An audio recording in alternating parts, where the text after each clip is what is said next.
বিদেশে ঘটে যাওয়া বেশ কিছু বিস্তারিত বিশেষ খবরগুলো। কেন্দ্রীয় ট্রেড ইউনিয়ন ও ফেডারেশনের ডাকে দেশব্যাপী সাধারণ ধর্মঘটের সাড়া ফেলে যথেষ্টই। সকাল থেকেই কুচবিহারে ভালোই প্রভাব পড়েছে। সকালে কুচবিহারের রাজবাড়ী স্টেডিয়ামের সামনে রাস্তায় টায়ার জ্বালিয়ে বন্ধকে সমর্থন করেন তারা। পরবর্তীকালে পুলিশ সেখানে এসে জ্বালানি টায়ার সরিয়ে যান চলাচল স্বাভাবিক করে।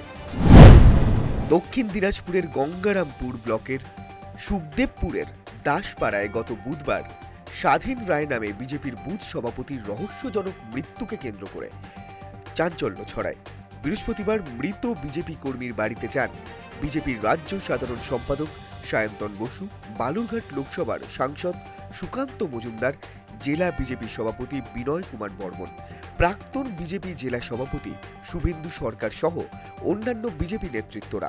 কথা বলেন মৃত বিজেপি কর্মীর স্ত্রী ও পরিবারের সঙ্গে। দীর্ঘক্ষণ কথা বলার পর সাংবাদিকদের মুখোমুখি হয়ে বিজেপি নেতৃত্বরা দাবি করেন এই ঘটনার পেছনে পুলিশ ও তৃণমূল কংগ্রেসের যোগাযোগ রয়েছে, আর তার কারণেই মৃতদেহ রাতেই পোস্টমর্টম করে দাহ করে দেওয়া হয়। পুলিশ অতি সক্রিয় ভূমিকা গ্রহণ করেছে। কোন সন্দেহের বশে পুলিশ এত দ্রুত সিদ্ধান্ত নিল তা নিয়ে প্রশ্ন তুলেছে সায়ন্তন বসু। সিপিএম সহ বিভিন্ন বাম এবং কংগ্রেস সহ ডানপন্থী শ্রমিক ও কর্মচারী সংগঠনের ডাকা ভারত বন্ধে ইসলামপুর শহরে মিশ্র সাড়া পড়েছে।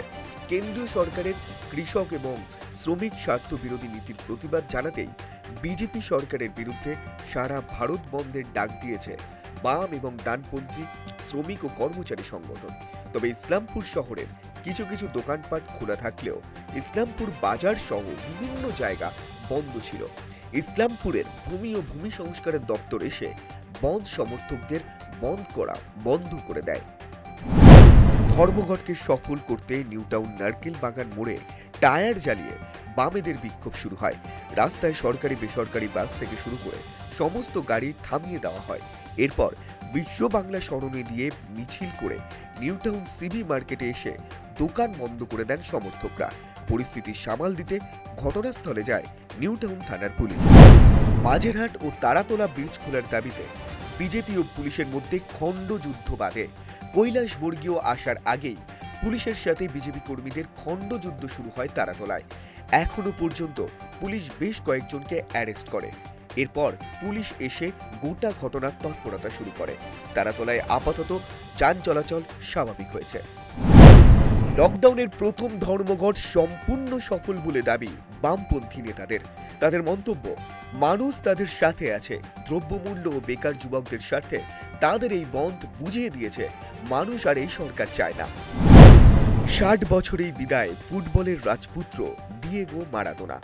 নিজের বাড়িতেই আচমকা হৃদরোগে আক্রান্ত হন তিনি। দীর্ঘদিন হৃদরোগের সমস্যায় ভুগছিলেন মারাদোনার প্রয়াণে শোকস্তব্ধ বিশ্ববাসী। মারাদোনার মৃত্যুতে শোকস্তব্ধ টলিউড। মারাদোনার প্রতি শ্রদ্ধা জানিয়ে মারাদোনার ছবি আঁকা টি শার্ট পরেই তাকে শ্রদ্ধা জানালেন টলিউড সুপারস্টার জিৎ। দক্ষিণ পূর্ব রেল বিভাগে আসলো সুখবর, বাড়ল ট্রেনের সংখ্যা। এতদিন যেভাবে ট্রেন চলছিল তার থেকে দ্বিগুণ হলো ট্রেনের সংখ্যা। এখন মোট ট্রেন চলাচল করবে 146টি।